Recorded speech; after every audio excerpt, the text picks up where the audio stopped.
Pues vamos a informar como todos los martes sobre la situación de salud y en especial sobre la pandemia. Vamos a iniciar con el doctor Jorge Alcocer, luego va a informar Hugo López-Gatell, posteriormente la maestra Delfina Gómez Álvarez, Marcelo Ebrard y el general Luis Crescencio Sandoval. Comenzamos con el doctor Alcocer. Permiso, señor presidente. Muy buenos días a todas y todos ustedes. Como señala el señor presidente, en este momento lo más importante es la pandemia y la vacunación. Sin embargo, también lo es, y esto señala que hay muchas otras importantes temas en la salud, el que le sigamos informando en qué van los medicamentos adquiridos por el sector salud para la población de nuestro país. En la primera imagen les muestro lo que conocen, la compra consolidada, que solo constó de 1,840 claves el año pasado. Se compraron 1,459,288,818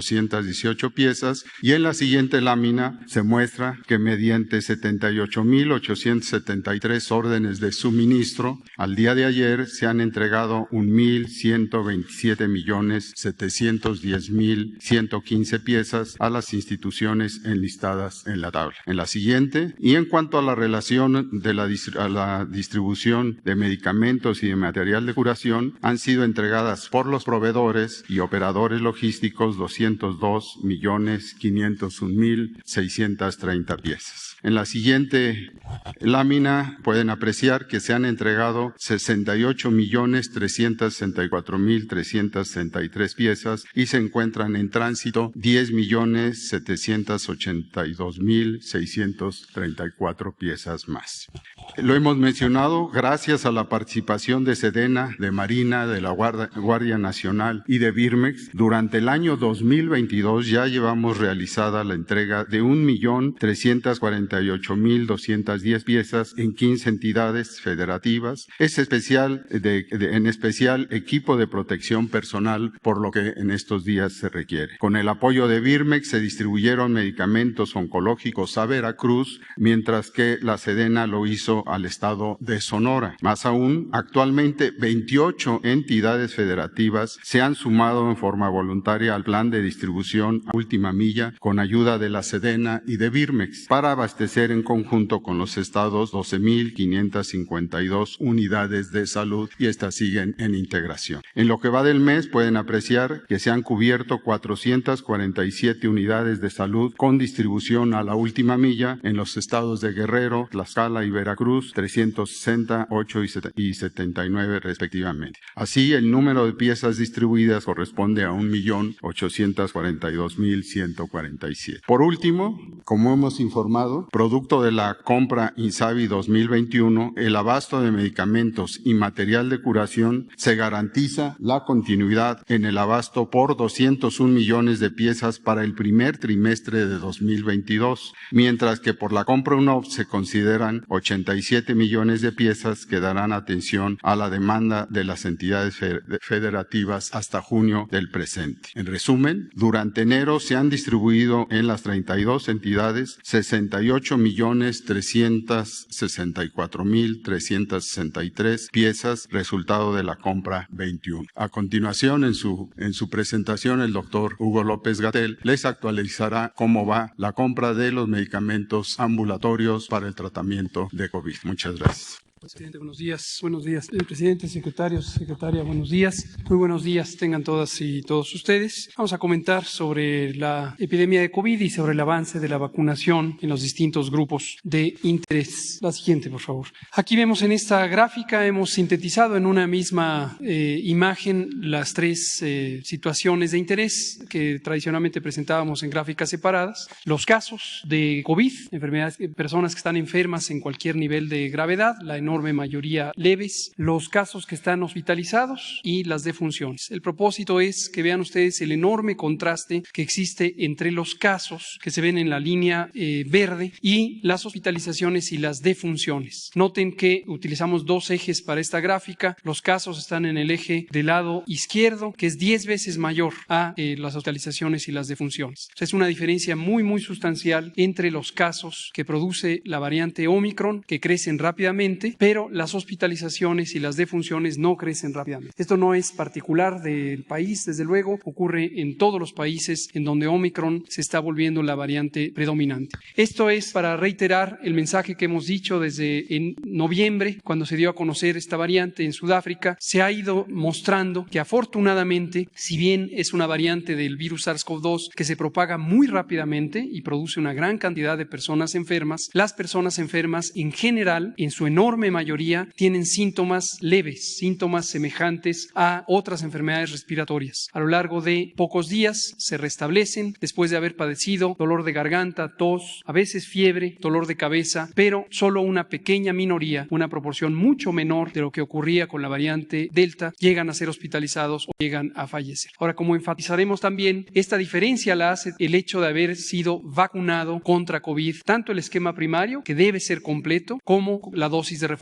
Esto lo enfatizaré al momento de terminar esta presentación. Ahora, otro elemento importante que hemos dado seguimiento, como ustedes conocen, aquí mismo lo hemos presentado periódicamente desde el 30 de agosto, es la preocupación que pueden tener de manera absolutamente importante y también legítima madres, padres de familia y otros familiares respecto a sus hijos que van a la escuela. Al momento en que se abren las escuelas, surge la inquietud de que las escuelas pueden ser un espacio en donde los contagios proliferen rápidamente. Esto es importante tenerlo en el contexto adecuado. No hay duda que donde puede haber congregación de personas, puede haber contagios, pero si comparamos a las escuelas con múltiples otros espacios de uso público donde concurren tanto a personas adultas como niños, niñas y adolescentes, las escuelas no son de manera particular centros de contagio. Y esto lo vemos en esta gráfica, la siguiente, que hemos estado presentando a ustedes periódicamente. Lo que se ve en esta gráfica es cómo a lo largo de varios meses, septiembre, octubre, noviembre, diciembre inclusive, fue bajando el número de contagios en niños, niñas y adolescentes, conforme se reducía la epidemia. Esto a pesar de que el 30 de agosto se abrieron las escuelas. Es decir, abrir las escuelas no tuvo un impacto en producir más contagios durante ese periodo, septiembre, octubre, noviembre e incluso diciembre. Ahora tenemos un rebrote, un repunte de los casos COVID, fundamentalmente a expensas de la variante Omicron, y la pregunta natural es, ¿en las escuelas es porque se abrieron las escuelas? Lo que nos muestra la evidencia es que no, porque el momento de repunte de la epidemia de COVID-19, también en menores de edad, ocurrió en el periodo en que estaban de vacaciones. Es decir, no fue por abrir las escuelas donde empezaron los contagios. Durante las vacaciones, que están mostradas ahí en esa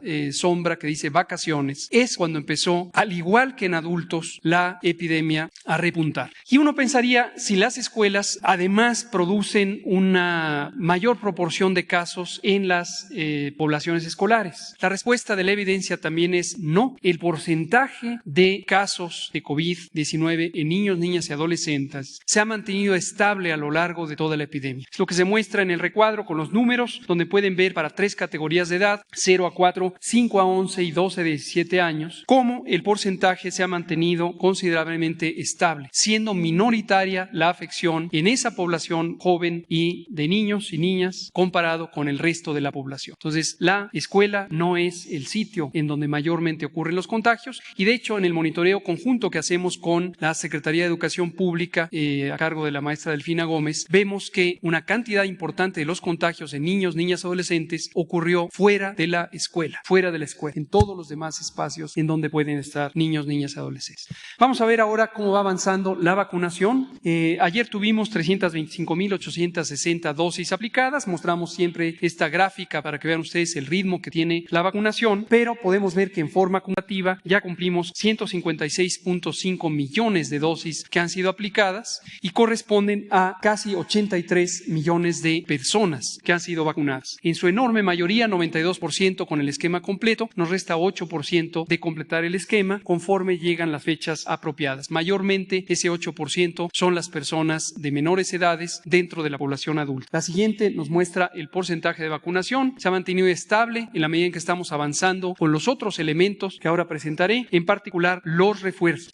Los refuerzos en personal de salud tenemos 55%, más de la mitad, lo mismo en personas adultas mayores. En un tiempo mucho más breve que el esquema original, hemos logrado tener esta dosis de refuerzo. Ha habido gran disposición de la población a vacunarse. Recientemente también se abrieron algunos sitios de vacunación para personas que se habían rezagado, de todas las edades, que se habían rezagado y no se habían vacunado. Vemos que cada vez hay más gente que se convence de vacunarse cuando ve la diferencia entre estar vacunado y tener enfermedad leve o no padecerla, y no estar vacunado y tener enfermedad de importancia. En niños, niñas y adolescentes, que son de gran importancia también, de 14 a 17 años, esto incluye a personas que no tengan o sí tengan alguna comorbilidad, llevamos ya 45% de avance en la vacunación. Y hacemos un recordatorio con base en la evidencia. En México, al igual que en otras partes del mundo, 65 de cada 100 personas que están hospitalizadas por COVID-19 estaban sin vacuna o con el esquema incompleto. Y esto lo que nos permite ver es que vacunarse disminuye la probabilidad de llegar al hospital por COVID-19. Muy importante vacunarse. Y recordamos que ya abrimos desde hace 2 semanas el preregistro para las personas de 40 años en adelante para que se vacunen su vacuna de refuerzo. Es una vacunación masiva. Esto van a ser más de 18 millones de personas que se estarán vacunando poniéndose el refuerzo. Entonces, a completar el esquema primario y a tener la dosis de refuerzo. Estamos acortando el tiempo, además, desde la última dosis. Originalmente habíamos planteado 6 meses, ahora desde 5 meses. Personas que hace 5 meses se pusieron su más reciente dosis del esquema primario ya pueden vacunarse si tienen 40 años en adelante. Y por último, lo que mencionaba mi secretario, el doctor Alcocer, estamos ya haciendo todos los pasos para adquirir los medicamentos antivirales contra COVID-19. Son 2 medicamentos. Hicimos un proceso paralelo de análisis, tanto para la regulación sanitaria, donde ya fueron aprobados estos medicamentos, y también el análisis de la evidencia científica sobre el uso correcto para usarlo de la manera óptima, asegurando su eficacia y reduciendo cualquier riesgo que pudiera estar asociado. Pasamos ya al proceso de negociación. Estamos en pláticas con los 2 laboratorios que lo producen. Son 2 medicamentos diferentes. Tienen indicaciones muy específicas y esto será, igual que la vacunación, un programa del Gobierno de México para que estos medicamentos lleguen directamente a las personas que tengan una indicación médica de uso. Muchas gracias.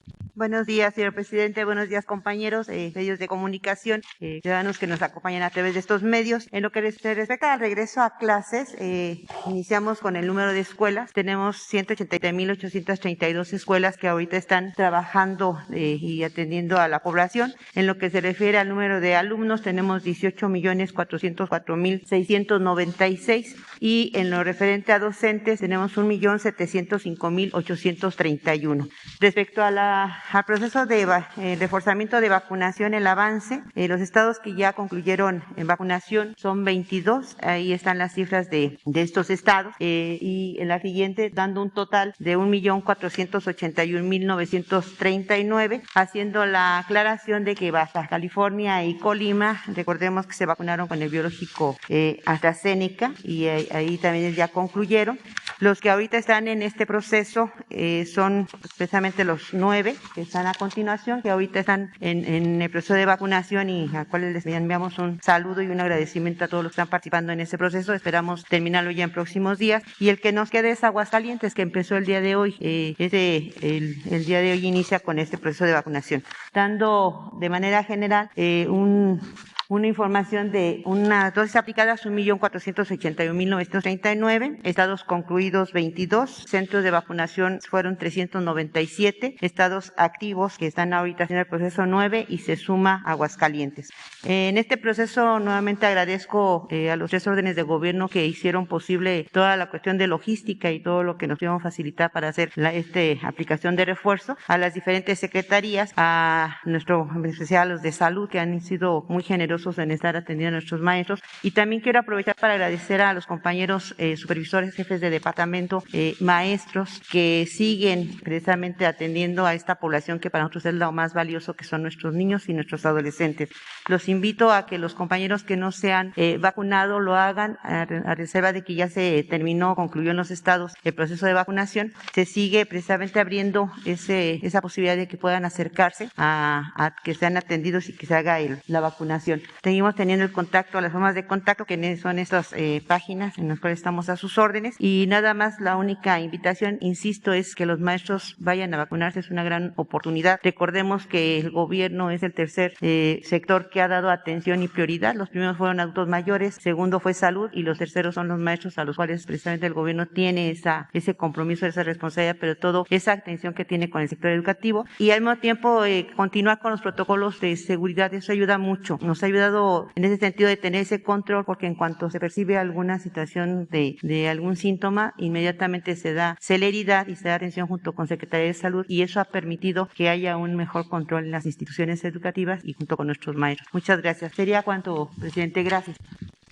Buenos días, con su permiso, señor presidente. Brevemente, la siguiente, por favor. Bueno, darles a conocer nada más que ya, por instrucción del señor presidente, tenemos toda la calendarización de las dosis que teníamos comprometidas con COVAX. ¿Recuerdan ustedes el organismo que se creó multilateral?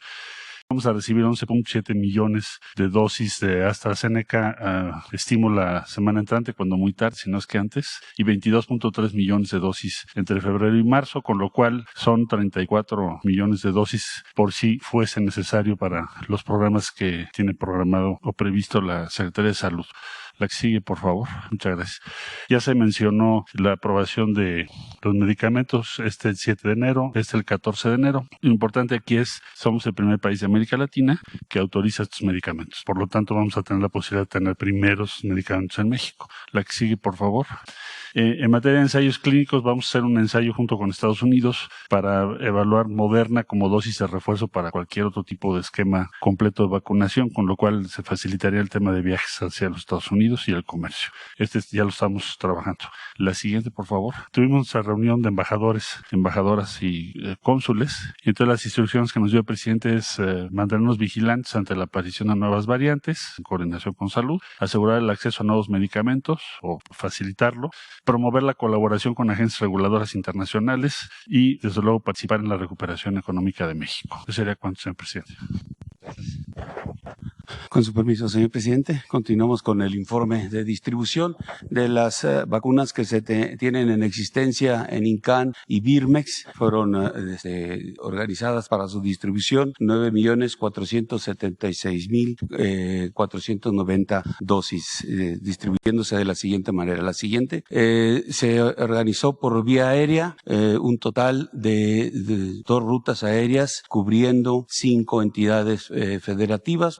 Fueron en la ruta 1, Baja California Sur, Baja California y Chihuahua, en la 2, Yucatán y Tabasco, haciendo un total de dosis trasladadas a esos estados de 1.365.390 dosis. Por vía terrestre se trasladaron 8.111.100 dosis. Se organizaron rutas que acudieron las entidades federativas a las instalaciones de Birmex e INCAN, que fueron Hidalgo, Tlaxcala, Morelos, Puebla y Querétaro, y se organizaron 7 rutas a partir de Birmex para atender a 14 entidades. La ruta 1 se atendió Guanajuato y Zacatecas, la 2 Michoacán y Colima, la 3 Oaxaca y Veracruz, la 4 San Luis Potosí, Nuevo León y Coahuila, la 5 Guerrero, la 6 Durango, la 7 Nayarit, Sinaloa y Sonora. Adelante, por favor. Bien, entonces en un resumen, el día viernes 14 se distribuyeron por vía aérea 1.365.390 dosis, por vía terrestre 8.111.100 dosis, para hacer un total de 9.476.490 dosis. Se atendieron a 24 entidades federativas, se proporcionaron 26 escoltas de seguridad para el movimiento de estas vacunas con personal del Ejército, de la Armada y de la Guardia Nacional. Se realizaron 7 operaciones aéreas con aviones de la Fuerza Aérea Mexicana y se realizaron 10 horas con 36 minutos de vuelo. En total, se empleó de personal 788 hombres, 78 vehículos y 2 aeronaves para hacer la distribución de estas dosis. Es todo, señor presidente. Sí, las de ayer. Vamos a tener unos enlaces de vacunación a personal educativo en Veracruz, Aguascalientes, Querétaro, Quintana Roo. Empezamos con Veracruz. Adelante. No nos escuchan. Sí, adelante. Señor presidente, buenos días, integrantes del Consejo. Estamos aquí en Cruz para iniciar la información del refuerzo profesional vivo. Estuvimos el día de ayer para la información. Estaremos el día de hoy también recorriendo otras sedes. Siempre estamos aquí con la presencia del senador de Jiménez, secretario de Educación, señor Escobar García, y del secretario de Salud.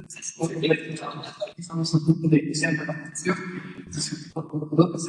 Buenos días, presidente. Marco y aquí vamos a vacunar desde las tierras, las viernes, el banco, vamos a aplicar 160 aquí vacunas. 13 sedes, muchas más de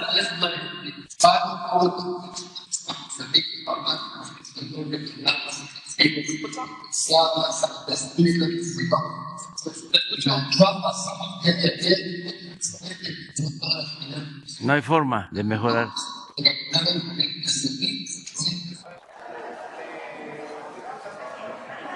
A ver, vamos a ver si Aguascalientes. Ahora regresamos con Veracruz y se mejora con Cuitláhuac. Adelante, Aguascalientes, ciudadano gobernador. Hola, señor presidente, muchas gracias. Un saludo desde Aguascalientes. Aquí sí hay audio, hay desarrollo y hay bienestar. Muchas gracias por acompañarnos a distancia y sin duda arrancando una jornada de vacunación importantísima. Me acompaña el doctor Herminio, director de sus universidades tecnológicas y politécnicas. Nuestra meta son 35,000 maestros, personal administrativo y todo lo relacionado con la educación, tanto básica, media, superior y superior. Y seguramente, sin problema, el día de mañana terminaremos esta jornada muy importante para poder regresar a clases, dar la seguridad a nuestro personal educativo y seguir avanzando en este gran país con la educación, que es la base fundamental. Muchas gracias, ciudadano gobernador. Muchas gracias a los servidores públicos que están iniciando esta nueva etapa de vacunación, de refuerzo para todo el personal educativo en Aguascalientes. Felicidades. Muchas gracias, presidente. Aquí lo esperamos y trabajamos de la mano por este gran país desde Aguascalientes.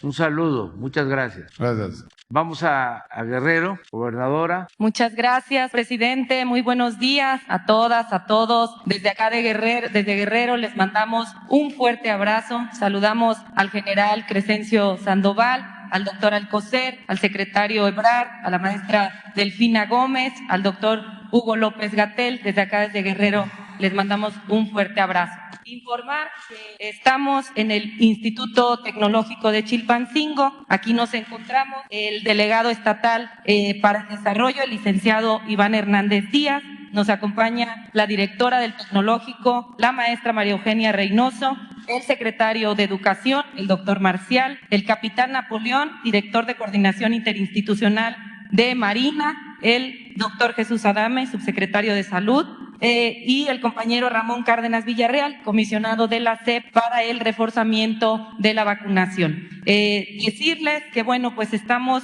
dándole seguimiento a esta importante etapa de refuerzo de vacunación a personal educativo, lo cual pues es de enorme importancia por la necesidad que tiene el pueblo de Guerrero de permanecer seguro en las aulas. Asimismo, pues comentarles que con mucha alegría les estamos informando que la jornada que comenzó en nuestro estado el día de ayer es realizado con mucho orden, con mucha participación por parte de todas y de todos los guerrerenses, y únicamente el día de ayer se aplicaron 14,472 dosis en nuestro estado. Y espero que el día de hoy superemos esa cifra y nos acerquemos aún más a la meta de aplicar 77,280 refuerzos. Es muy importante que nuestros trabajadores y trabajadoras de la educación reciban este refuerzo para garantizar su bienestar, el de nuestros alumnos, alumnas y de los padres de familia. Aquí nos están acompañando el personal también de salud, a quien les damos un fuerte aplauso y un agradecimiento. Desde acá le mandamos un fuerte aplauso, presidente, agradecer el apoyo para esta importante estrategia nacional de vacunación, que es tan importante para nuestro estado. Y bueno, pues a convocar a todas, a todos los guerrerenses a seguirnos cuidando, a no bajar la guardia, acatando todas las medidas sanitarias, sana distancia. Y bueno, pues ya lo dijo el doctor Gatell, es muy importante cumplir con el esquema de vacunación para evitar llegar al hospital. Así que hay que cuidarnos todas y todos, por nosotros y por nuestras familias. Aquí hay una persona también, compañera maestra. Muy buenos días, ¿ya se aplicó la dosis? Ya fue aplicada. Bien, ¿cómo se siente? Y un mensaje aprovechando que está aquí nuestro presidente Andrés Manuel. Pues bien, gracias a Dios, ya tengo la segunda, ya tengo el refuerzo y pues me siento bien. Hasta ahorita no he tenido ningún síntoma, nada, eso, me siento muy bien. Muy contenta. Bueno, pues hay que agradecer al gobierno que encabeza nuestro presidente Andrés Manuel López Obrador por este apoyo, por esta gran estrategia de vacunación que, bueno, pues estamos viendo que hay una participación activa aquí en Chilpancingo. Agradecer a los institutos tecnológicos, a Sedena, Marina, Guardia Nacional, IMSS, ISSSTE, a todos los que participan, a los compañeros y compañeras de bienestar que están también aquí con el delegado. Por supuesto, la Universidad Autónoma de Guerrero, la UAGRO también está apoyando. El CONALEP también, muchísimas gracias a todas y todos los que hacen posible este gran esfuerzo y esta gran jornada de vacunación, presidente. Desde aquí les mandamos un fuerte abrazo desde Guerrero. Muchas gracias. Gracias, Evelyn, muchas gracias, gobernadora, y un saludo a todo el pueblo de Guerrero, mujeres y hombres. Vamos a Quintana Roo, si les parece. Carlos Joaquín. Señor presidente, ¿cómo está? Me da mucho gusto saludarle, me da mucho gusto también verle bien, repuesto y de nuevo aquí en sus funciones. Desde Chetumal, aquí en Quintana Roo, le mandamos un saludo y estamos precisamente en el inicio de la segunda jornada, el segundo día de vacunación para el personal de educación, maestras, maestros, personal administrativo de nuestras escuelas, que estoy seguro será de gran importancia para el desarrollo del Estado, para tener de nuevo actividades presenciales que son muy importantes para todas y todos nosotros. Nos acompaña aquí don Jorge Armando Barriguete de la Secretaría de Educación Pública. Están también con nosotros la Secretaria de Salud del Estado, la Secretaria de Educación del Estado, la delegada de la Secretaría de Educación en Quintana Roo, el señor capitán de la Marina, parte del equipo de vacunación, y la maestra Arcos, también de la Secretaría de Educación Pública, y por supuesto todas las maestras y maestros que están por iniciar esta jornada. Bueno, de hecho ya iniciaron, aquí ya son poco más de las 8 de la mañana, vamos una hora adelante, y debo decirle que la gran meta es alcanzar 36,900 vacunas al personal educativo. El día de ayer se vacunaron cerca de 9,000 maestras y maestros. Tenemos 6 ciudades en donde estamos aplicando la vacuna, 8 sedes para todas las maestras y maestros, todo un proceso de organización que se ha llevado a cabo para que a través de citas ellos puedan llegar y aplicarse la vacuna sin tener que estar en filas o esperando mucho tiempo. Así que seguramente será un proceso muy exitoso, y le voy a pasar el micrófono al doctor Barriguete para que nos pueda hacer algunos comentarios. Señor gobernador, bueno, a nombre de la maestra Delfina Gómez Álvarez, agradecerle todo el apoyo a usted y a todo el sector, porque fue una movilización de todo el Estado, y agradecer al gobierno de la República que esto sea posible, y al señor presidente. Estos 2.7 millones de vacunas van a hacer que este refuerzo haga que todos regresemos a clases y a muchísimas actividades, y recordarle a todos los maestros que todavía tenemos el día de hoy y el día de mañana, y síganse inscribiendo en línea o vayan directamente a los puntos de vacunación. Como mencionó, son 8. Y bueno, felicitar a todo su Estado por esta movilización y agradecer todo el apoyo. Pues muchas gracias, señor presidente. Le mandamos un agradecimiento por este apoyo en materia de la vacunación, de este refuerzo para las maestras y los maestros, que estoy seguro será de gran relevancia. Nos seguimos avanzando, 98% ya de vacunación en el Estado. Es para nosotros muy importante para seguir con los procesos de desarrollo económico, desarrollo social, derivado precisamente también de todo lo que el turismo representa para Quintana Roo. Así que un saludo a todas y a todos. todos y de nuevo agradecerle este apoyo para Quintana Roo y un aplauso para el señor presidente, para todo el equipo y por supuesto para las maestras y maestros que hoy se están vacunando aquí en Chetumal y en todo el estado. Muchas gracias, señor presidente. Gracias, ciudadano gobernador. Muchas gracias a todos los servidores públicos de Quintana Roo. Un saludo. A ver si ya. Cuitláhuac, sí. García.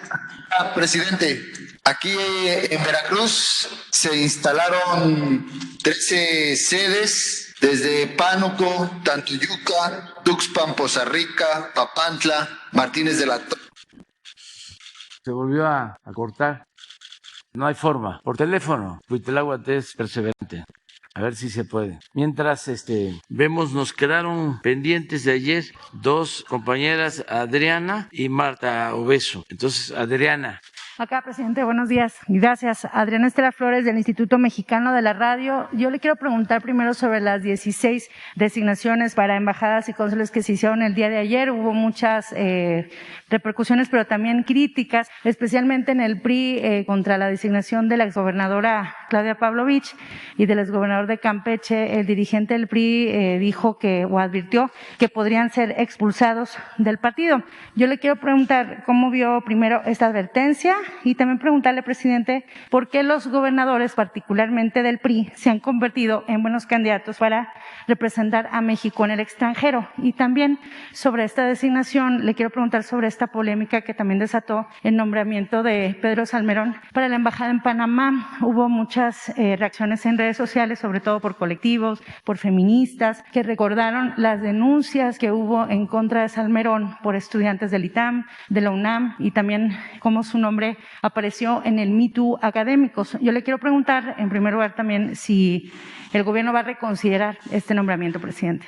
Bueno, ayer se dieron a conocer, en efecto, nombres de quienes van a representar a nuestro país en el extranjero, algunas embajadas, básicamente, y pues la mayoría, como tú lo mencionas, fue bien aceptada en redes sociales, básicamente, ¿no? Y en medios. Y hubieron cuestionamientos para exgobernadores del PRI, básicamente de el presidente de ese partido, que está declarando que podrían ser expulsados si aceptan el cargo. Y también otras protestas. En el caso de Pedro Salmerón, hay esta denuncia que se presentó. No existe, según entiendo, una denuncia formal, legal, y hay que esperar a que se presenten las pruebas en este caso y también que los exgobernadores del PRI pues decidan. Estas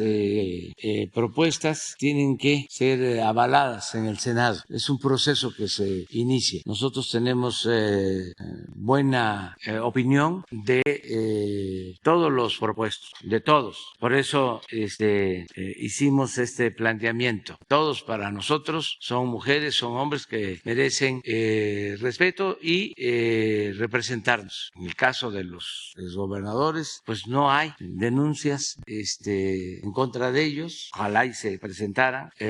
Me consta de que en los procesos electorales actuaron con imparcialidad y me tocó ir a sus estados cuando se desempeñaban como gobernadores y no tenían rechazo de sus pueblos. Desde luego, como pues vivimos en una democracia y aspiramos a que esto sea constante, permanente, que podamos vivir en pluralidad, que se garantice el derecho a disentir, pues hay opiniones en contra y las respetamos y vamos a esperar a ver qué resulta. El caso de Pedro Salmerón es un historiador de primera, después de Katz, el gran historiador, Fred Katz, que estudió a Francisco Villa, que tiene 2 tomos extraordinarios sobre la vida de Francisco Villa. Desde mi punto de vista, el mejor historiador, después de Katz, en el caso de el estudio sobre lo que fue Francisco Villa, es Pedro Salmerón. Su libro La División del Norte es un texto de primer orden. Él es doctor en historia, es una gente muy preparada. Por eso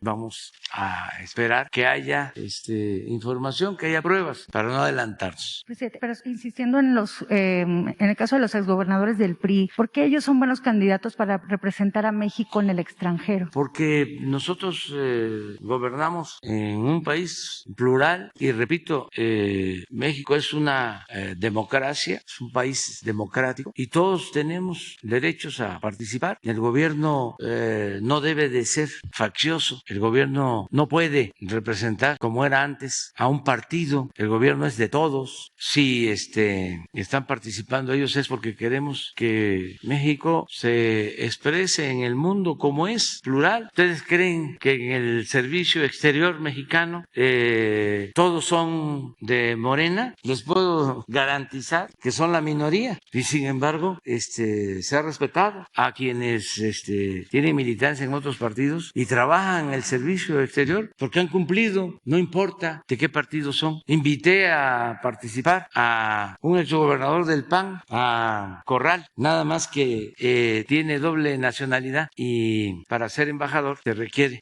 tener una nacionalidad, ser mexicano. Si se tienen dos hay que renunciar. Entonces estamos buscando que todos ayudemos y que todos representemos a México y no van a ir los embajadores a ser labor partidista, van a representar a nuestro país. Además, la política exterior de México está definida en la Constitución, ahí están los principios de no intervención, de autodeterminación de los pueblos, de la solución pacífica de las controversias, y eso es lo que les estamos pidiendo a nuestros embajadores. Presidente, si me permite una segunda pregunta, en la última semana han ocurrido 2 asesinatos de periodistas aquí en México, ocurrió hace días el de José Luis Gamboa, apuñalado en Veracruz, y también ayer el de Margarito Esquivel en Tijuana. Yo le quiero preguntar, presidente, ¿por qué considera o cuál es desde su punto de vista, por qué siguen siendo o seguimos siendo tan vulnerables los periodistas, las y los periodistas aquí en México? ¿Qué garantías también va a dar su gobierno para que podamos, todo el gremio, continuar con el ejercicio de la libertad de prensa? Y también preguntarle si no considera que las críticas que se hacen desde un foro tan relevante como son la conferencia mañanera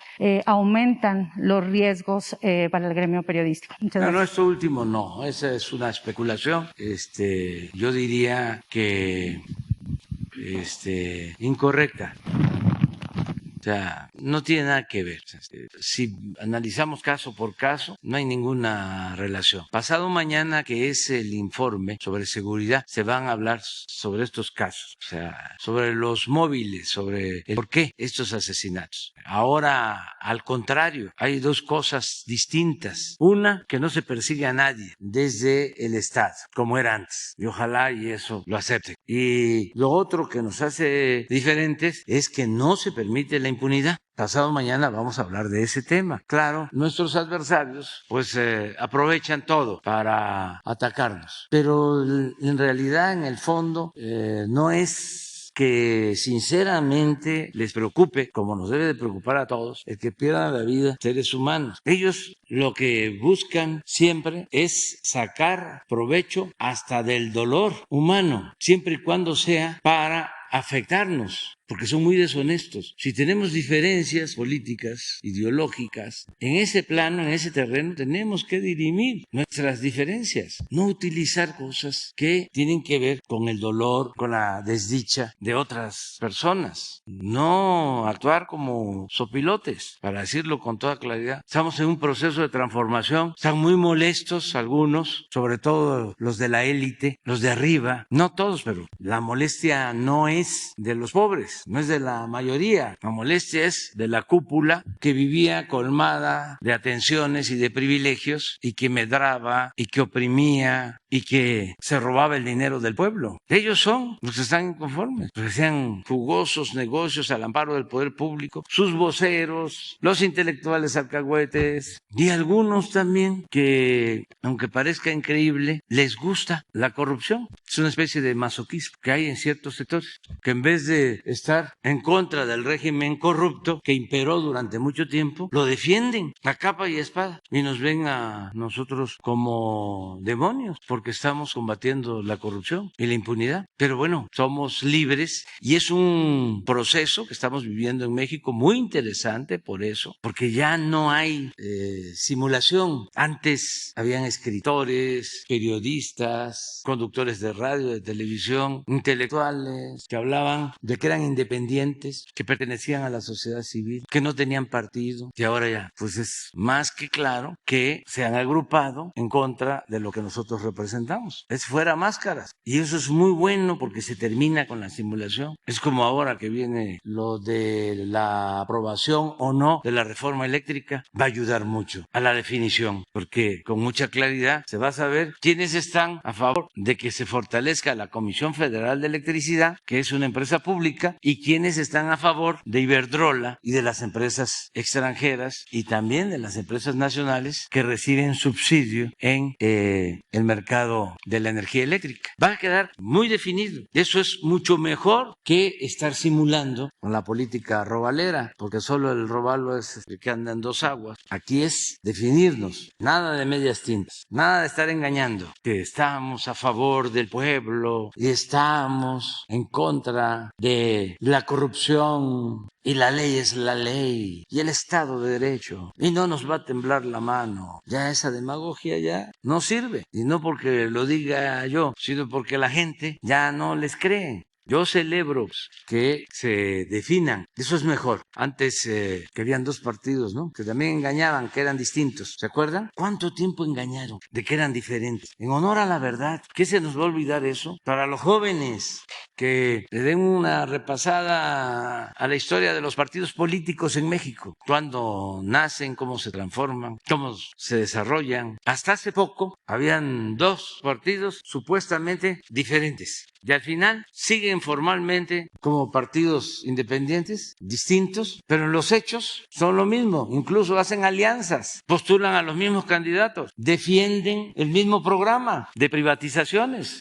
Entonces ya eso se terminó. Engañaban de que eran unos corruptos y otros eran gentes de bien. Nada, hipócritas. La única diferencia es que unos eran corruptos cínicos y los otros corruptos hipócritas. Esa es la única diferencia. Pero ahora afortunadamente ya no hay eso. Ya no pueden engañar. Son lo mismo. Y esto es muy bueno. Yo recuerdo que me tocó dirigir un partido en una circunstancia muy difícil porque el modelo que ya habían proyectado para México era el de un bipartidismo, en donde las cosas siempre fuesen igual, pero engañando de que había alternancia, de que no estaba solo un partido, sino que entraba otro al gobierno. Pero en el fondo se buscaba que fuese lo mismo, lo que se llama gatopardismo, eso que consiste en que las cosas en apariencia cambian para seguir igual. Entonces, dos partidos sin diferencias de fondo, como la Coca-Cola y la Pepsi-Cola. Y yo me propuse, junto con otros, desde luego, romper ese bipartidismo.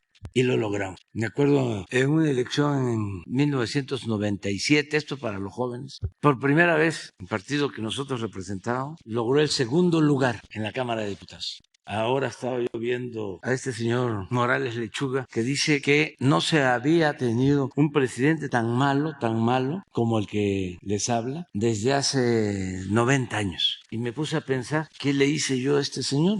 Pues fíjense que sí, tuvimos que ver, porque él había estado con Salinas, creo que había estado hasta de procurador en la Ciudad de México y quería ser candidato a gobernador en Veracruz, siendo yo dirigente de ese partido. Y los dirigentes de ese partido en Veracruz ya estaban todos arreglados. Pero imagínense, no se puede avanzar sin autoridad moral, no se pueden dejar trozos de dignidad en el camino. Entonces recuerdo que un congreso como de 3,000, 5,000 personas, yo puse a consideración de la Asamblea el caso y el Congreso votó porque no se aceptara al señor. Claro que se generó un problema mayor porque toda esa dirección del partido en Veracruz renunció, se fue, nos quedamos sin nada de dirección y a buscar candidatos, que era muy difícil. Pero es a veces mejor perder dejando a salvo la dignidad. No se trata de triunfar a toda costa sin escrúpulos morales de ninguna índole. Entonces me acordé de ese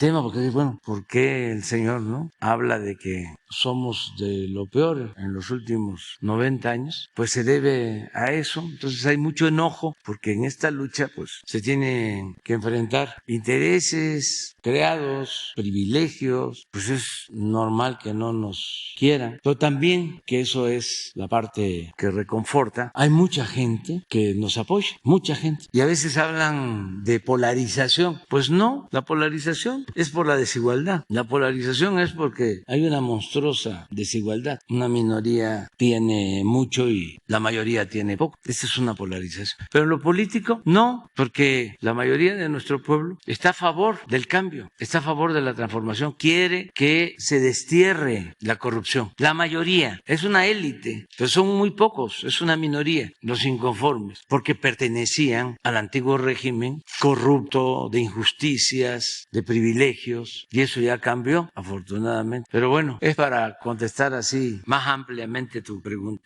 A ver, ya, Cuitlagua. ¿Qué tal? Sí, buen día, presidente. Aquí estamos. Ahora sí te escuchamos bien. Ya va avanzado aquí el proceso de vacunación en este segundo día. Aquí en Veracruz instalamos 13 sedes, es muy grande el estado. Estamos cubriendo una meta de 177,000 de personal educativo, maestros, maestras. Tienen mucho entusiasmo y vamos a estar vacunando desde el lunes ayer hasta el viernes 21. La meta de ayer se cumplió bastante bien. Se vacunaron 31,577 personas de este sector educativo. En verdad estamos agradecidos por el apoyo a Veracruz en este programa de vacunación. Aquí en Veracruz hemos superado siempre las metas de participación en todos los aspectos y hoy estamos muy agradecidos por ese apoyo. Aquí nos acompaña la Marina, gente de bienestar, del sector de salud del Estado, de la SEP. Le agradezco mucho a Delfina el apoyo. Un saludo desde acá a nuestra querida maestra, compañera. Y aquí estamos, presidente. De verdad, vamos a continuar y esperamos dar buenas cuentas al terminar esta jornada. Saludos. Muchas gracias, Cuitlagua. Muchas gracias a todos ustedes y un saludo a todos los maestros, maestras de Veracruz y qué bien que se están aplicando esta vacuna de refuerzo para que nos cuidemos y podamos seguir con las clases presenciales, porque como ya lo sabemos no hay nada mejor que la escuela. Es muy importante el que se mantengan abiertas las escuelas, cuidando desde luego a los niños, a las niñas con el protocolo de salud, pero no olvidar que la escuela es el segundo hogar y muchos estudiantes, sobre todo de nivel básico, están muy contentos de estar de nuevo en las aulas. Y yo quiero hacer un reconocimiento especial a las maestras, a los maestros, a todo el personal educativo, todo el personal del sector educativo del país, al magisterio, porque se están portando a la altura de las circunstancias, las maestras, los maestros, todos los trabajadores de la educación. Y un abrazo a todos y vamos a seguir adelante. Muchas gracias, Cuitlagua, y estamos contigo siempre. Muy bien, vamos con Marta. Hola, señor presidente, muchas gracias. Marta Obeso, de Esfera Noticias y de la revista Naturopatía. En diciembre, en este espacio, señor presidente, tuve la oportunidad de compartir con usted una denuncia hecha a través del portal de Esfera Noticias, en la que se señala que desde hace más de 2 décadas una persona afín al régimen de Vicente Fox está al frente de la Dirección de Medicina Tradicional y Desarrollo Intercultural de la Secretaría de Educación. Esta persona, Alejandro Almaguer González, ha sido señalado de impulsar leyes que violentan la autonomía de los pueblos originarios. Recientemente hablé con el señor Santiago Ortela. Él fue el abuelo que le dio a usted el bastón de mando aquí en el Zócalo capitalino al inicio de su administración, y en la entrevista me decía que él también había externado su inconformidad de los pocos resultados que se han logrado en esta Dirección de Medicina Tradicional y Desarrollo Intercultural. También recientemente tuve la oportunidad de entrevistar a al presidente de COFEMITES Internacional, el doctor David Hidalgo, quien me dijo que le habían hecho llegar por escrito una petición para que usted interviniera y que pudieran todos los especialistas de las medicinas alternativas, integrativas y complementarias sumarse a la labor de rehabilitación de la salud del pueblo de México. Usted ofreció pedir un informe al secretario de Salud para ver si es momento de cambiar al titular de esta dirección y pues qué resultados se pueden hacer y cómo se puede enlazar toda esta labor que vienen haciendo los pueblos originarios en el uso de las medicinas alternativas. Bueno, te propongo, porque aquí está el doctor Alcocer, si aceptas que el doctor Alcocer con Adelfo Regino, que es el responsable de los pueblos, de la atención a los pueblos indígenas, entre los dos nos presentan un informe en un plazo de ¿cuánto tiempo? Lo dejamos para el martes. Para el próximo martes. Para el próximo martes, ¿te parece? Me parece perfecto. Sí, y se hace una evaluación y se toma una decisión. Con mucho respeto a la persona, y con elementos, si es que no está cumpliendo y también si está cumpliendo, aquí se dice por qué. Sí, y sobre todo por el interés que hay de todos estos representantes de los pueblos originarios de sumar su conocimiento a las actividades de salud para hacer jornadas de salud y todo eso y no han recibido respuesta. Bueno, ¿sí? El martes. Bueno, el si martes. ¿Te parece? Gracias, muy amable. Sí. Muy bien, vamos adelante. Aquí con el compañero, luego la compañera, tercero y cuarto. Buenos días, presidente. Buenos días a secretarios, secretarias.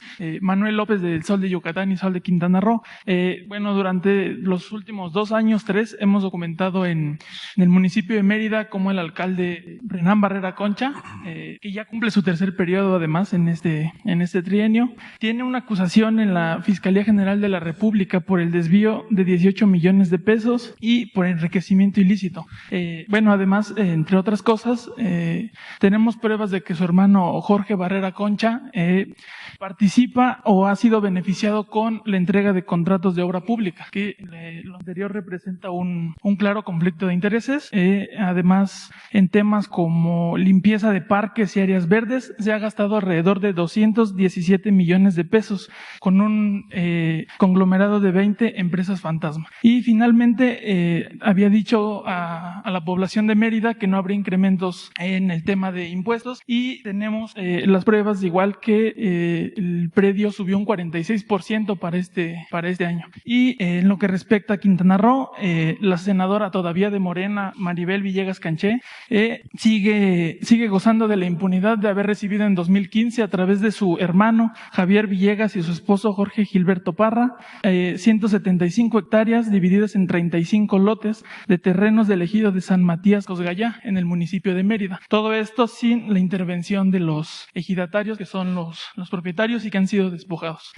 Usted al inicio del periodo electoral pasado comentó que, advirtió a los nuevos presidentes municipales que habría manicure con Hachuela cuando se demostrara robo. Entonces, le quiero preguntar si va a haber manicure con Hachuela en Mérida y si algo va a hacer con la senadora Maribel. Bueno, yo te propongo que has presentado ya la denuncia. Esto es muy importante porque se sabe, se da a conocer con libertad, sin censura, lo que estás planteando. Ahora hay que presentar una denuncia o saber si ya presentaron estas denuncias en las instancias correspondientes. Nosotros te convocamos a que se presenten las denuncias y nosotros ayudamos para que las instancias correspondientes lleven a cabo una investigación. Tenemos entendido que ya hay denuncias presentadas formalmente en la Fiscalía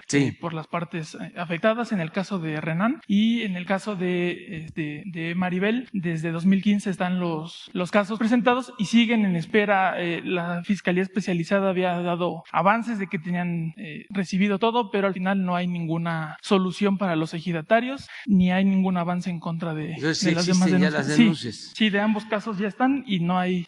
Bueno, nosotros ayudamos ayudamos respuesta clara. para que la Fiscalía Anticorrupción presente un informe, si te parece, sobre el estado que guarda estas dos denuncias, si te parece bien eso. Nos ponemos de acuerdo y vamos a hacer nosotros las gestiones para con la Fiscalía, que aun cuando es una instancia autónoma, por tratarse de un hecho de presunta corrupción, nosotros ayudamos para que nos informe. Desde luego estás consciente de que tienen que presentarse pruebas y que no pueden hacerse juicios sumarios, es decir, no es solo la denuncia y ya es culpable, sino tiene que llevarse a cabo una investigación, tiene que decidir la autoridad competente en estos casos. Nosotros lo que vamos a hacer es de que estas denuncias no duerman, si se han presentado, que no duerman el sueño de los injustos. Bien, gracias. Muy bien. Acuérdense quién el orden, ¿no? Ustedes mismos. Gracias, presidente. Buenos días a todos los del Presidium. Shaila Arzajel, corresponsal del Grupo Gili, El Imparcial de Sonora, La Crónica de Mexicali, Frontera de Tijuana y El Imparcial.com México.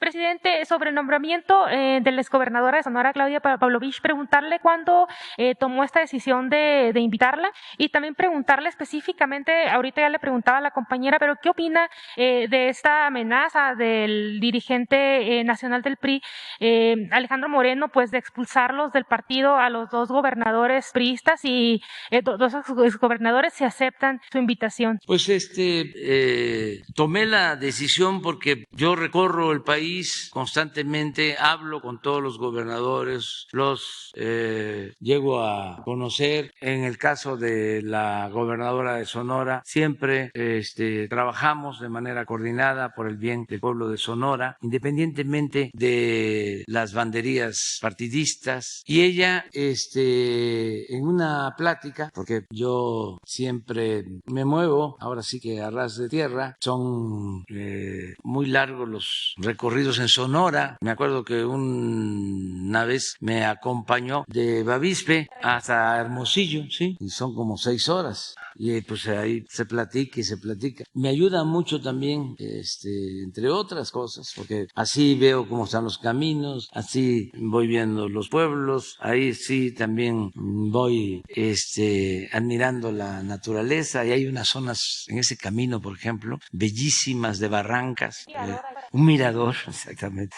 Y me sirve cuando van conmigo servidores públicos para ir tomando acuerdos.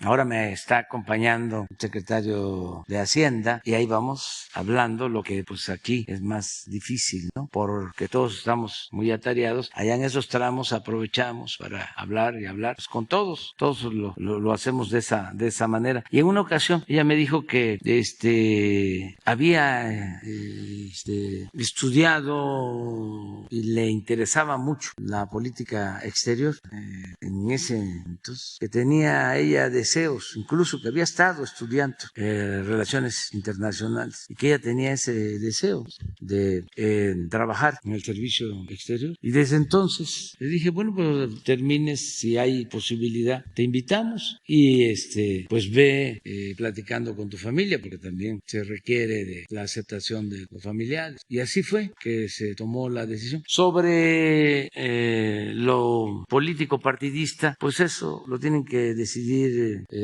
los gobernadores. Se me hace, aunque es un asunto de un partido y respeto también, ¿no?, esa decisión, pero se me hace muy rudo, muy excesivo, porque no dejan su militancia, no están vendiéndose, como se decía antes. Se puede vender el trabajo, pero no la conciencia. No es el caso. Ellos no van a afiliarse a otro partido, ellos van a representar a México, claro. Mientras estén como representantes de México, pues no pueden hacer labor partidista. Pero con todo respeto, se me hace muy poco político, muy poco tolerante. Y ojalá y cambien de opinión, que también no es que ya esté tomada la decisión.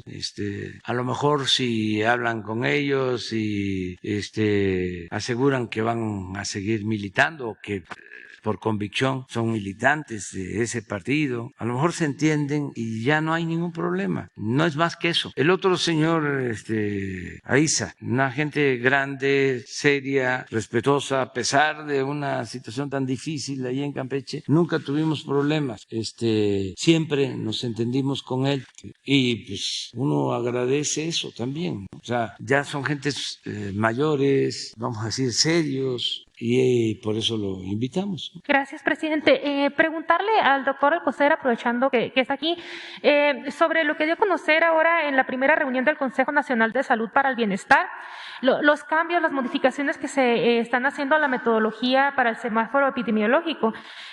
Preguntarle en qué consisten estos cambios, si ya nos pudiera compartir un poco sobre esto, cuándo se van a dar a conocer los nuevos lineamientos y por qué se hizo esta modificación, aunque ya habló un poco del por qué, ¿no? En la reunión.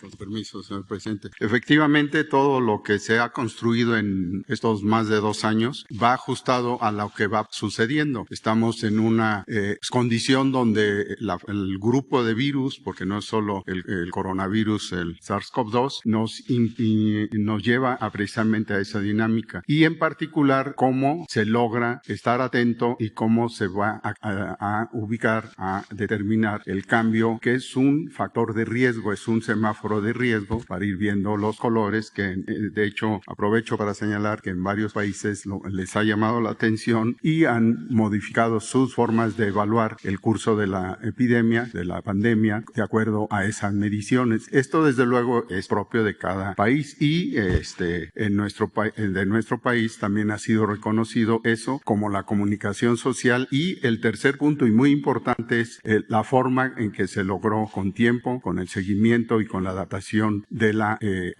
el convertir la conversión de camas para poder tener esa dualidad necesaria en un país con un déficit de salud en cuanto a sus operadores, a los médicos, a todos los profesionistas de salud en contexto global para darle un seguimiento y tener un factor de riesgo o un elemento de riesgo que ahora es diferente. ¿Por qué es diferente? Porque hemos oído que en este cambio, en este aumento de las cifras de contagio, la respuesta rápida del individuo está sujeta ahora a lo que le proveen las vacunas y desde luego característicamente por el Omicron está lo ya señalado que toda la población prácticamente lo está entendiendo porque está reaccionando ante ello. Se ve que ya hay enseñanza hasta en la población, no solo en lo que se conoce científicamente. Y este semáforo se modificó en el valor, en el puntaje que tienen tanto los internamientos, la ocupación de las camas en cada unidad médica, en cada una de las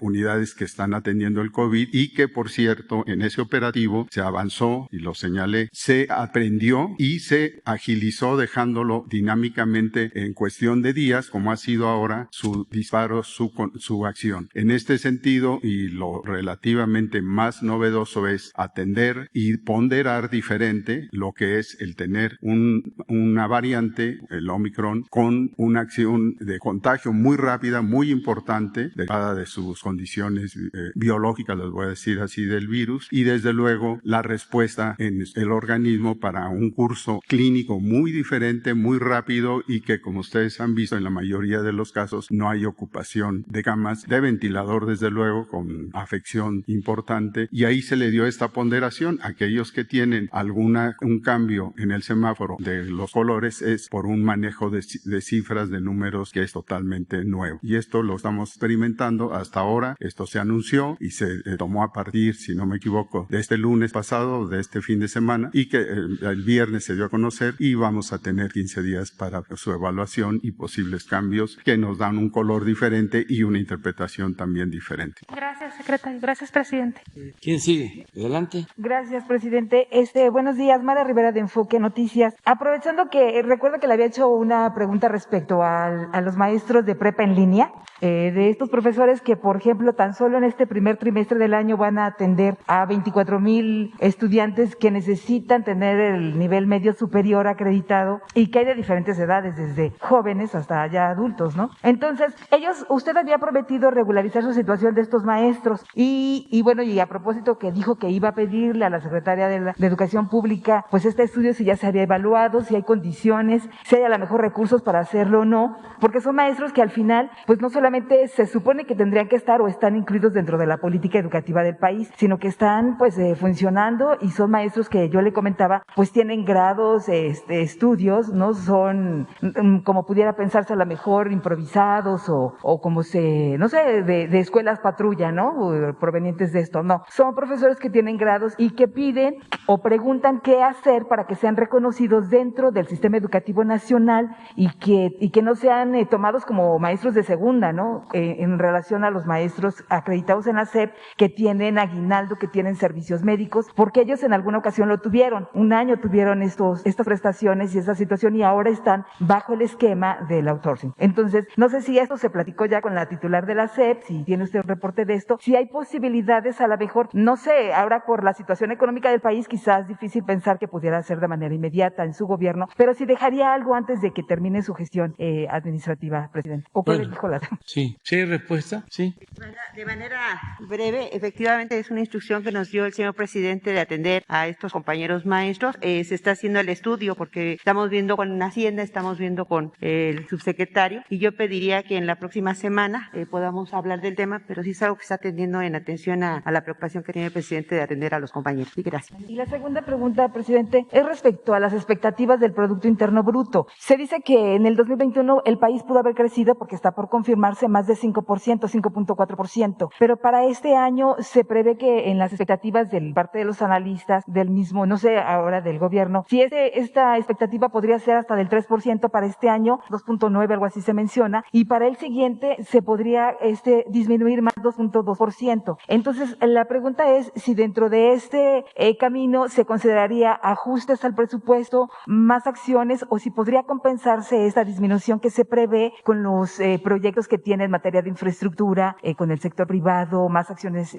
pues que finalmente impulsen el crecimiento económico. ¿Alcanzaría, por ejemplo, 2.9 para este año, para todas las expectativas y todos los planes que tiene el gobierno? Bueno, todavía tenemos que esperar a tener la cifra de crecimiento del año pasado y a partir de ahí tenemos que hacer el pronóstico. Ya hay expertos, organizaciones financieras que están haciendo proyecciones, pero todavía no sabemos. Yo voy a pedirle al secretario de Hacienda que esté aquí con ustedes lo más pronto posible para que les informe qué estamos nosotros previendo, cuál es nuestro cálculo de crecimiento de 2021, o sea, cuánto va a crecer la economía y qué se estima para el 22, aun cuando ya en la ley de ingresos y en el presupuesto ya tenemos una estimación. De todas maneras, que él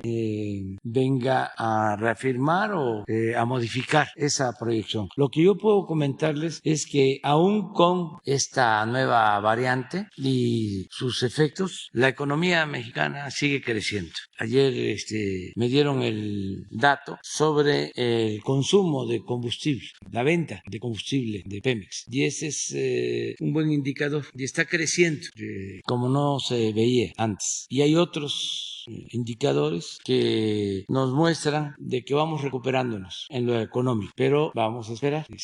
Nosotros estamos optimistas y pensamos de que ya se pasó lo peor y que vamos a seguir creciendo y que se van a seguir creando empleos y vamos a seguir garantizando el bienestar a todos, sobre todo para la gente más humilde, más pobre. Entonces, pero vamos a esperarnos, ¿no? Acuérdense también de que todos los jueves de cada mes, el primer jueves de cada mes, hacemos un informe sobre datos económicos y sociales. O sea, cómo va la inflación, el incremento de salario, deuda, crecimiento económico, recaudación, remesas, todo esto. Entonces, el jueves de febrero, el primer jueves de febrero, se informa sobre toda la situación económica social, ¿no?, del país.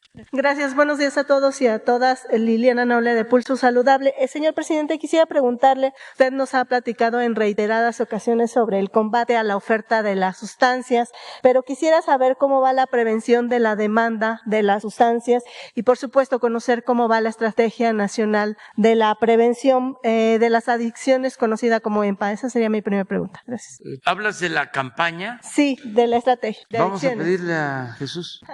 Es de la campaña contra las drogas. Sí, de la Estrategia Nacional. Venga, gracias. Sí, muy buenos días, señor presidente, con permiso. Pues en primer lugar, señalar que la Estrategia Nacional de Prevención de Adicciones pues ha puesto el énfasis en las sustancias, como bien señalas, y no en más bien en las personas, para atender el tema de la salud mental, tomando en cuenta que es un tema de salud, no es un tema de seguridad como se había planteado en gobiernos anteriores. Y hemos relanzado la campaña de prevención de adicciones, una campaña muy fuerte que incluye la participación de músicos y de cineastas para pues recrear y prevenir esta situación contra la narcocultura, contra las sustancias químicas, particularmente el fentanilo, el cristal, la metanfetamina, las sustancias, los inhalables, que son sustancias que hacen mucho daño a la salud de los jóvenes, de los niños, de quienes consumen estas sustancias. También hemos hecho una campaña, ahora está en televisión, en radio, incluso en mobiliario urbano en las principales ciudades, previniendo del uso del cristal en los espacios de trabajo, en la industria maquiladora, en los campos de trabajo donde los jornaleros recurren a estas sustancias. Son sustancias que por primera vez están llegando al campo. Antes era, digamos, el consumo de estas sustancias era particularmente en las ciudades y ahora está llegando al campo de manera muy fuerte. Entonces, estamos haciendo conciencia de que todas estas sustancias, el consumo, aunque sea mínimo, genera un daño irreversible. Entonces, estamos creando, y bueno, pues aquí, junto con el tema de los videojuegos, porque también hay una adicción a los videojuegos, hay una adicción al uso de las tecnologías como los teléfonos inteligentes, y que también generan patrones de situaciones de enfermedad, y que pues aquí, por ejemplo, en el caso de los videojuegos, se hizo una presentación de los riesgos, que no solo es el uso adictivo de los juegos, sino también del enganchamiento que hay de grupos del crimen organizado a partir de estos juegos de guerra, de uso de armas, etcétera, y de violencia. Entonces, estamos por iniciar una campaña en medios de comunicación precisamente para hacer conciencia de la afectación por estos juegos que utilizan armas reales, bueno, simuladas, pero que son armas simuladas reales, y que tienen efectos muy nocivos sobre los adolescentes y los jóvenes, que generan violencia alrededor, en las familias, en la escuela y en la calle, ¿no? Entonces, estamos precisamente, esperemos que aquí podamos presentar la campaña, la última parte que se ha presentado, y donde incluso hay una canción que habla de los riesgos de incursionar en el mundo de la narcocultura, de la venta y compra de sustancias ilegales y del consumo de estas sustancias químicas que, bueno, como ya hemos dicho aquí, muchas se hacen con raticidas, con líquido o ácido de batería, en fin, sustancias que hacen daño al cerebro, al cuerpo y a la vida de los niños y jóvenes que las consumen. ¿Y han visto, Jesús, han visto una reducción en la demanda con todas estas acciones que se han desarrollado? Bueno, al mismo tiempo hay toda una red de apoyo, se ha fortalecido a través de CONADIC, y ahora que se incluyó el tema de salud mental en este asunto de las adicciones, ha crecido la red de apoyo psicológico, de atención a los consumidores. En el caso, por ejemplo, de Chihuahua, ya se inició un proceso de justicia terapéutica, de sustituir las penas corporales con la atención a través del sistema de salud pública. Entonces, sí se está avanzando en la atención, se están revisando los anexos y los espacios privados donde se atiende a las personas que son adictas o que tienen problemas de consumo de estas sustancias, para mejorar las terapéuticas y para evitar también que se vuelvan en lugares de enganchamiento de los grupos del crimen organizado. Gracias. Y una segunda pregunta, señor presidente, quisiera saber cómo va el tema de estos dos medicamentos, Paxlovid y Molnupiravir, y quisiera conocer si ya diseñaron una estrategia. Ahora mencionaba el doctor Gatell que la utilización va a ser en el sector público. No sé si únicamente sea esta manera en la que quien lo requiera tenga acceso a través del sector público y en esta forma se prescriba, o están diseñando alguna estrategia para que también en conjunto la medicina privada lo pueda hacer? No sé si a través de la utilización de los mecanismos de, sin mal no recuerdo, la fracción 3 que habla de los medicamentos controlados, no sé cómo sería. Gracias. A ver, por favor. Gracias, Liliana Noble de Pulso Saludable. Sí, efectivamente, como lo mencioné, lo había mencionado el secretario Alcocer, estos dos medicamentos, molnupiravir y Paxlovid, que producen distintos laboratorios farmacéuticos, son hasta el momento dos innovaciones terapéuticas para el tratamiento de COVID-19, pero por ser medicamentos nuevos o de indicación nueva, están todavía en una fase de lo que los estándares internacionales se conoce como nuevo fármaco en investigación. Esto en inglés le llaman Investigational New Drug. Esto lo que exige es un proceso de vigilancia continua en un proceso de investigación que no ha concluido. En estas condiciones es un estándar mundial también que las agencias de regulación sanitaria de alto desempeño, como lo es COFEPRIS, como lo es la FDA, la EMA o varias otras, ANMAT de Argentina, no establecen o no otorgan autorizaciones de registro comercial. Por el momento tienen una característica que es autorización de uso en emergencia. Y eso es una autorización acotada, no se puede hacer con fines comerciales, sino se hace en el contexto de la emergencia. La manera en que lo hacemos, y ya lo hicimos con mucho éxito con Remdesivir en su momento, que estaba en una condición semejante, o lo estamos haciendo con todas las vacunas que también están en esa condición de autorización de uso de emergencia, es que el Estado mexicano tutela el correcto uso de este medicamento. Uno de ellos tiene importantes restricciones respecto a su uso. El molnupiravir no se puede usar, por ejemplo, en embarazadas porque causaría un daño importante al producto del embarazo, y hay otras restricciones en enfermedad hepática, en enfermedad renal. Entonces tiene que ser un uso muy cuidado. Pero como digo, con la experiencia que tuvimos en Remdesivir, tuvimos una muy buena coordinación con el sector privado, de modo que pudimos hacer uso de él con la tutela del gobierno, pero también beneficiando a las personas que se atienden en la medicina privada. La gran mayoría se atienden en la medicina pública y tendremos centros específicos donde va a ser utilizado. ¿Qué ocurriría en el caso en el que un paciente privado, el médico le prescriba más bien este medicamento? ¿Tendría que dirigirse a una institución de salud pública para que se lo otorguen? ¿Cómo sería? Insisto, en el caso del Remdesivir, en su momento, ese otro medicamento antiviral era de uso intravenoso, y lo que establecimos son una relación formal con ciertas unidades de atención del sector privado. Hay médicas y médicos muy excelentes también en el campo privado, tenemos muy buena relación con todos ellos, y se les encomendó la tutela de ese medicamento de uso intravenoso. Estos dos son de uso oral, son pastillas, entonces el modelo es un poco diferente, pero también estamos buscando un mecanismo en donde el sector privado tenga una salida a través del uso en el sector público, y desde luego gratuito. No olvidemos que un empeño fundamental de este gobierno es que todos y todas tengan medicamentos gratuitos, independientemente de su afiliación a alguna institución o carencia de esa afiliación. Muchas gracias. Estamos en negociaciones con los laboratorios que los producen. Evidentemente, en una negociación de este tipo, esto es información confidencial, es parte de la negociación, y respetamos lo que los laboratorios piden, que no hagamos público el precio al que lo están ofertando.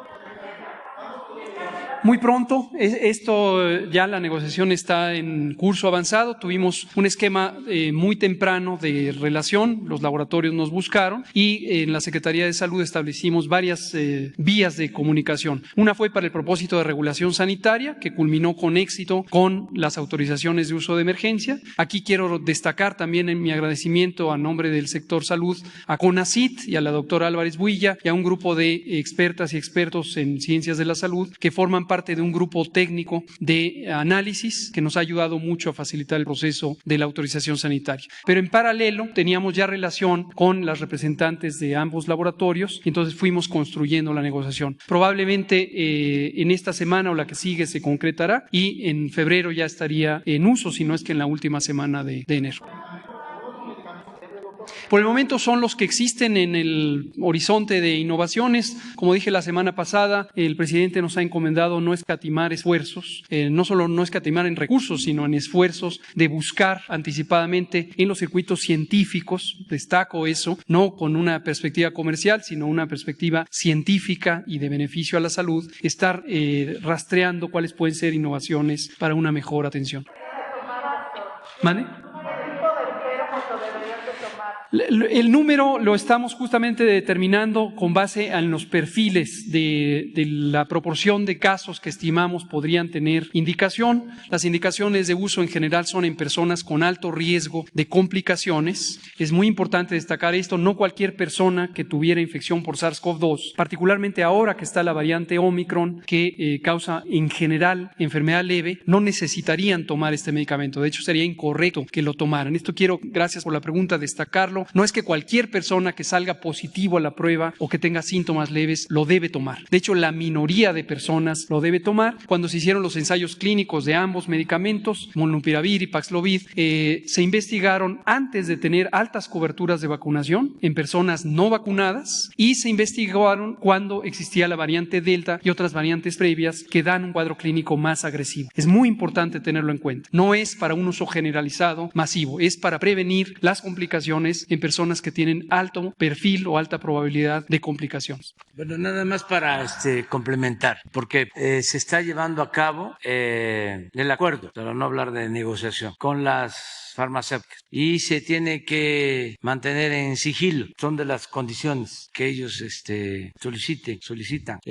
Solo decirle a la gente que se va a tener pronto, o sea que estamos apresurando la compra, que se va a contar con los medicamentos necesarios para quienes, como aquí lo explicó el doctor, lo necesitan, porque no es así para uso general. Es para personas mayores, quienes tienen una enfermedad grave y también, y esto no debería de suceder, para los no vacunados, porque se debe de hacer conciencia de que el no vacunado está muy desprotegido, muy desprotegido. De todas maneras, en una situación de emergencia hay que protegerlo, pero lo mejor es que todos nos vacunemos y decirle a la gente que ya tenemos el presupuesto, que ya está disponible el recurso para la compra y van a ser los necesarios. Ya hay, la verdad, una estimación, pero no podemos decirlo, ¿sí? ¿Qué les parece si ya? Porque ya es la hora. ¿Nos quedamos para mañana? 2, 3, 4. Sí, tenemos. ¿Mande? Sin lista, bueno. Sí. Nada más ayuden ahí ustedes también, por si ya preguntaron, ¿no? Que se le dé oportunidad a otro. Pues con muchos servidores públicos.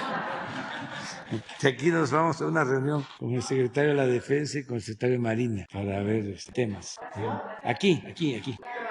Todo aquí y ya yo creo que mañana ya les avisamos sobre la gira del fin de semana. Todavía no, sí, mañana les vamos a informar. Aquí también, antes de terminar, aprovecho para expresar nuestra solidaridad con la maestra Delfina, porque hay una campaña en su contra muy injusta, y para que se tengan los antecedentes, esa denuncia contra la maestra se presentó cuando ella fue candidata a gobernadora del Estado de México. Entonces se presentó, yo recuerdo bien, y no tuvo efecto. Pero ahora, no sé si porque ya vienen de nuevo las elecciones del Estado de México, sí, vuelven con lo mismo. Desde luego somos muy respetuosos de la opinión de todos, pero yo quiero expresar mi absoluta confianza a la maestra Delfina. La conozco desde hace bastante tiempo como servidora pública. Nada más recordar, y esto por los jóvenes, ella no era militante de ningún partido, se dedicaba al magisterio y era directora de una escuela en Texcoco, en su pueblo, y ahí se le invitó a participar como candidata a presidenta municipal de Texcoco. No ahora, sino en el periodo neoliberal. Ahora ya no está tan complicado. Antes estaba muy difícil, sobre todo por la antidemocracia, por la compra del voto. Entonces la maestra ganó la presidencia municipal de Texcoco y fue presidenta municipal y hizo una labor muy buena. Tan es así que, terminando como presidenta municipal, fue candidata a diputada federal de Texcoco, de todo el distrito, y ganó.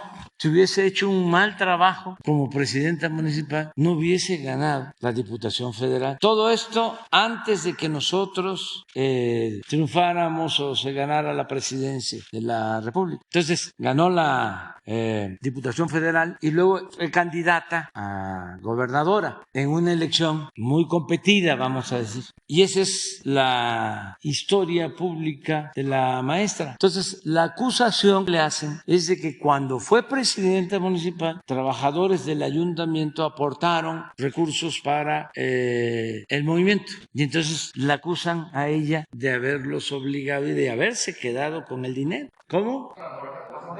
Sí, sí. Entonces, esta señora, esta mujer es honesta, digna, es un ejemplo. Me siento orgulloso de que sea la secretaria de Educación del Gobierno Federal. Entonces, no está de más que yo dé mi opinión, respetando la opinión de todos. Pero ella sigue viviendo en Texcoco, en su misma casa, nada que ver con los que han actuado como secretarios de Educación Pública en otros tiempos. Es cosa de nada más ver dónde viven los de antes y dónde vive la maestra, que es una gente honesta. Todo esto lo comento porque sí hay toda una campaña en todos los medios, hasta en los que supuestamente o todavía fingen ser independientes y progresistas y objetivos, profesionales. Nada de eso. Hay toda una intencionalidad política detrás. Y el Tribunal Electoral, lo mismo. Nada más porque, por respeto, no hablo de que en esa campaña para gobernador, no hablo. Hubo otra denuncia que no se le dio seguimiento de otro candidato. Pero ya eso se los dejo a ustedes, que son mirones profesionales. Y contra otras candidatas, que me enteré de que está enferma y le deseo así, que se mejore. Pero como estamos hablando de cosas públicas, pues, pero por eso no me meto. Pero se me hace muy injusto el que se ataque, ¿no?, de esa manera a la maestra. No es honesto. Bueno, nos vemos mañana.